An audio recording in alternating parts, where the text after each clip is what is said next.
تو وہ میں نے قصہ سنایا تھا نا اذان والا, وہ اذان والا میں نے واقعہ سنایا تھا نا, اس سے پتہ چلتا ہے کہ بیوقوف دنیا میں ہول سیل کے حساب سے موجود رہتے ہیں. میں نے یہ واقعہ بیان میں سنایا. اچھا, جن کا واقعہ ہے نا وہ آج مجھے فجر میں ملے, انہوں نے کہا مفتی صاحب آپ نے آدھا سنایا آدھا چھوڑ دیا.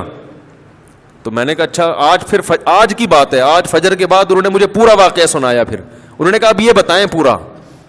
انہوں نے کہا وہ آدھے میں وہ مزہ نہیں ہے جو پورا واقعہ ایسے تھا. انہوں نے کہا نیٹ پہ سنا نا یہ واقعہ, وہ انہی کا قصہ ہے. تو انہوں نے پھر مجھے پورا واقعہ سنایا. بہت سے لوگ ہیں جن کو یہ واقعے کا پتہ نہیں ہے, تو یہ واقعہ اس پر کہ بیوقوف دنیا میں ہول سیل کے حساب سے موجود رہیں گے. تو وہ کیا ہوا ہے, کہتے ہیں کہ وہ ان کے دوست کی کہیں شادی تھی, تو جو بے وقوف ٹائپ کے لوگ ہوتے ہیں نا ان کو بہت سوالات پوچھنے کا شوق ہوتا ہے کہ نکاح کے بعد کیا ہوگا اور کیا بیگم سے بات چیت کیسے شروع کرنی ہے, کیا وہ پاگل ہوتے ہیں یہ لوگ. تو یہ آ گیا ان کے پاس, ہمارے جو دوست, نام نہیں لوں گا میں, بیٹھے ہوئے ہوں گے یہاں پہ. ایسا نہ دوبارہ پٹیں دولہے کے ابا سے, پھر یہ ایک دفعہ تو پٹ چکے ہیں, دوبارہ نہ پٹیں کہیں, زخم تازہ ہو جائے گا نا ان کا. تو وہ دولہا جس کی شادی تھی, رخصتی تھی رات کو, وہ آیا ان کے پاس ایسے ہی پوچھنے پاچھنے کے لیے. تو انہوں نے بتایا کہ بھائی دیکھو, زوجہ کے پاس جانے سے پہلے اذان دینی ہے تم نے. اس کا فائدہ یہ ہوگا کہ نرینہ اولاد پیدا ہوگی صحت مند. صحت.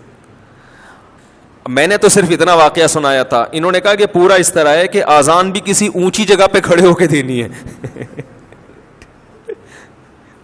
اذان کسی اونچی جگہ پہ کھڑے ہو کے دینی ہے, اور جب اذان شروع کر دو تو درمیان میں رکنا نہیں ہے.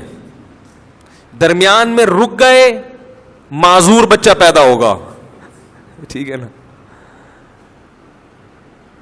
اب یہ جناب شروع ہو گیا, مذاق کیا تھا اس نے, مذاق کیا تھا, وہ سیریس ہو گیا. اب وہ دلہن بیٹھی بھی ہے, یہ ڈریسنگ ٹیبل پہ چڑھ گئے نا, اس سے زیادہ اونچی جگہ ان کو نظر نہیں آ رہی تھی. تو شکر ہے الماری پہ نہیں چڑھا. الماری پہ سے نہیں چڑھے کہ بھائی جب چڑھ جاتا الماری پہ تو کھڑے ہونے کی جگہ نہیں تھی. وہ بیوی کہتی کسی بندر سے میری شادی ہو گئی ہے. وہ ایک آدمی گیا نا نفسیاتی ڈاکٹر کے پاس کہ مجھے وہم ہو گیا کہ میں بندر تو نہیں ہوں.